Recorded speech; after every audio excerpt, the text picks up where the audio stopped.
Ito ang mga sinyales na hinihintay ka lang niyang bumitaw. Mga mamanser, medyo masakit-sakit ito. Okay? Makinig kayo. Number 1 sign na hinihintay ka lang niyang bumitaw. Hindi na siya nag-a-update sa'yo. The reason why kung bakit hindi na siya nag-a-update sa'yo, kasi okay lang sa kanya na ikaw ay mawala.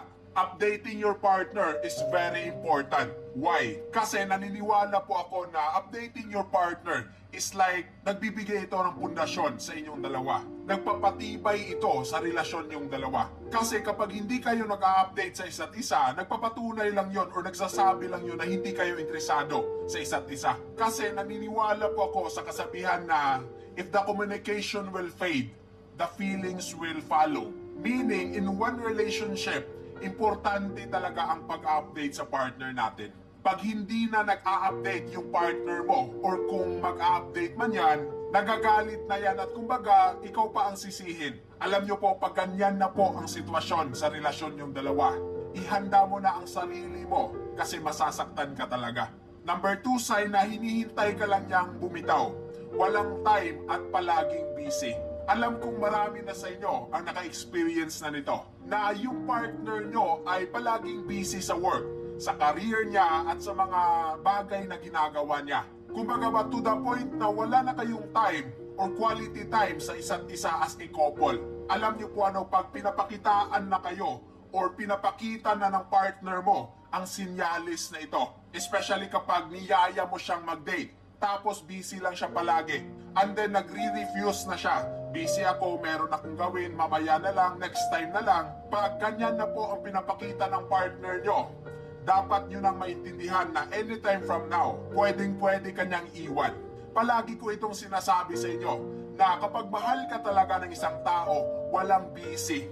Okay? Walang busy sa taong nagmamahal. At makinig po kayo sa akin, walang busy sa taong ikaw ang priority.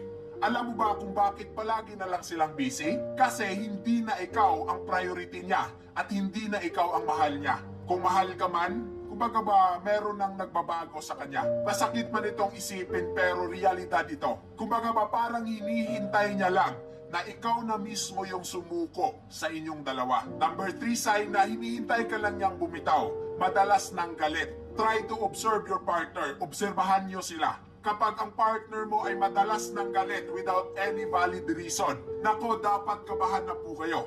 Kasi kapag ganyan na po ang pinapakitang attitude ng partner nyo, maybe meron na yang natitipuhan na iba or else hindi na niya gusto yung relasyon yung dalawa.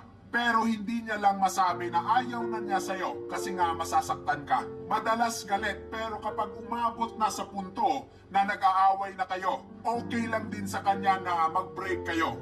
Number 4 sign na hinihintay ka lang niyang bumitaw. Madalang nang tumawag at mag-chat.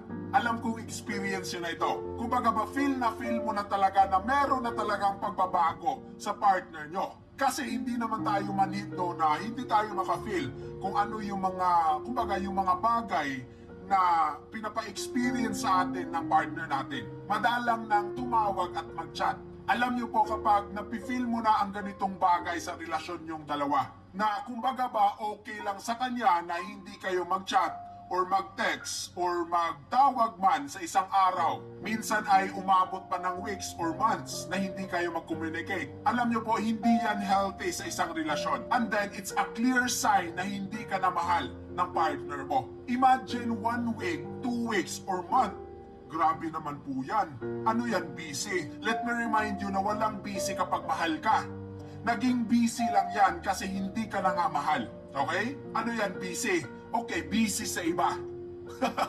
Alam niyo po ano, wag na wag po kayong maniniwala sa partner nyo. Especially kapag sinasabi nila na busy ako, hindi ako makapag-chat sa'yo. Tapos umabot na ng ilang araw, ilang weeks or months. Huwag po kayong maniwala kapag ganyan. Kasi ang taong totoong nagmamahal, they will find way, no? They will find way para makapag-chat, para makapag-update, at para makausap ka.